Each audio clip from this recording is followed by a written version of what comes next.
We use embeddings to make our language and words understandable to machines. It is a way to convert human understandable sentences into some numeric values. Computers can then use these numbers to find the relationship between the words and to some extent grasp the meaning of the content provided. When some pieces of text are semantically similar, their numeric representation will be similar too. So when we plot them, the similar words will be near each other. The same is true if we create a vector for each piece of text and represent them in a 3D space. The vectors representing similar text pieces in the same category will be near each other and build clusters in the space. We can use this fact and create embeddings from our data to be able to search semantically. Till now, most of the embedding models, including the embedding models of OpenAI, were closed source. With the release of nomic-embed models, we now have access to open source, open data, open training code, and fully reproducible text embedding models. For example, we now can build different embedding spaces from a dataset like Wikipedia and compare them. This can reveal some model characteristics that could not be captured by benchmarks. In this tutorial, we will use OpenAI text-embedding-3-small and nomic-embed-text. To use nomic-embed-text locally on our machine, we use Ollama. The installation of Ollama on Linux, Mac, or Windows is straightforward. You can check other videos on this channel to see how to install it on Windows or the Windows subsystem for Linux. In the meantime, if you find the content of this channel interesting, please consider subscribing to the channel and support it with your likes and comments. Back to our tutorial, navigate to ollama.com and search for nomic in the models. Select nomic-embed-text and copy the instruction to pull the model. Make sure Ollama is running on your system and paste the instruction to pull the nomic-embed-text model and hit enter. When the preparation is done, we can now navigate to GitHub and copy the link to openai-cookbook.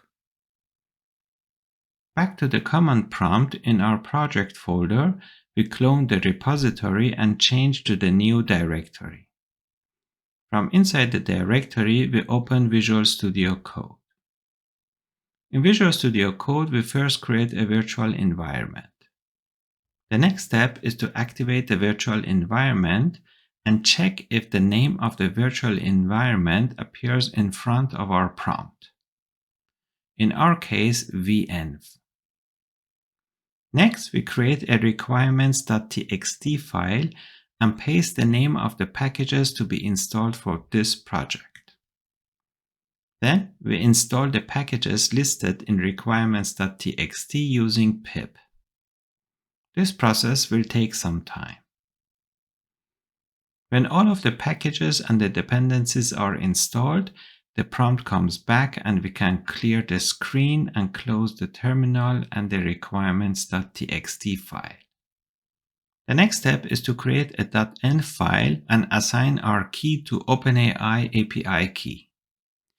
I will revoke this key before uploading the video, so please assign your own API key.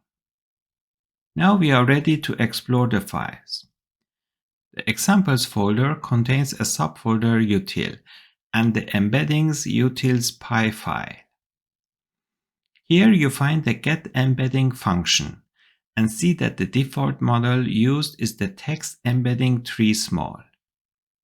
There are some other helper functions and a cosine similarity function that we will use in the coming videos to perform similarity searches and retrieve augmented generation or RAG. If you need more information about cosine similarity, you can check the Wikipedia page. This function will help find the distance between the vectors and find similar text pieces. It can be used with different embeddings and dimensions. Back to Visual Studio Code, we scroll down to visualize embeddings in 3D. It uses the DBPedia validation dataset. You can find more information about it on Kaggle, where you can also find useful datasets on topics ranging from media and e-commerce to movies and entertainment. In our dataset in the data folder, we do not need all 200 entries for this tutorial. So we copy and paste the file with the suffix simple and reduce the entries. In the Jupyter Notebook, we first select a kernel and then adjust the code to use the smaller dataset. When we run the cell, we see less entries in the categories. The next step is to get the embeddings using the text-embedding-3-small model. The process is fast and takes only 6 seconds. We can show the result, which is a list of number sequences. The embeddings have 1536 dimensions, or in other words, it's more understandable to machines than to humans. To visualize the data, we need to reduce the dimensions to 3. In the case of OpenAI text-embedding-3-small, we reduce the dimensions from 1536 to 3 using PCA or Principal Component Analysis. The next step is to plot the result. We use pyplot from matplotlib.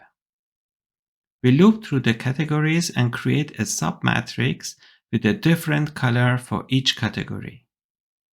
Finally, we can see the embedding space when we run the cell. We can change the angle and see the dots from different point of views. When we are done, we can save a PNG screenshot from our plot. Now that we have our first image, we want to create an embedding space for nomic-embed-text. To do that, we copy and paste our notebook with the suffix Ollama. Here we change some markdown information, as the dimensions are now 768. We select a kernel and run the first cell. The result of the first cell is the same, but we need to adjust the next cell to embed the data with nomic-embed-text. We can navigate to Langchain community and check the docs for OllamaEmbeddings and copy the example code. Back to our Jupyter Notebook, we paste it into the cell and start adjusting it. First, we change the model to nomic-embed-text, and then use embed.documents and provide the same data as we did for openai-embeddings. The process takes longer, but on the other hand, it's free and private and local.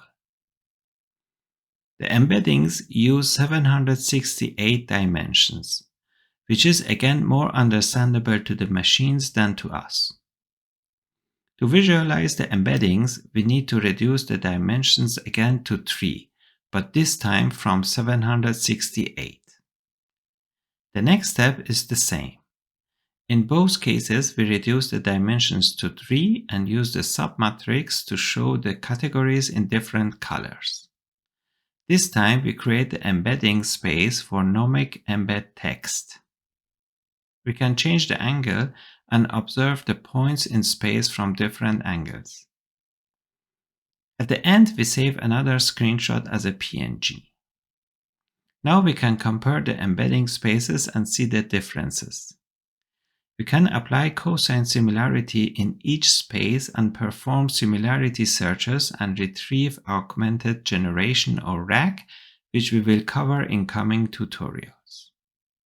To wrap it up, visualizing the embeddings in a 3D space can help us better understand some characteristics of the embedding models and visualize how clusters of similar vectors are created in the 3D space. Furthermore, we can better understand how similarity search functions work when cosine similarity is used to measure the distance between the vectors. Good luck visualizing the embedding space of your data.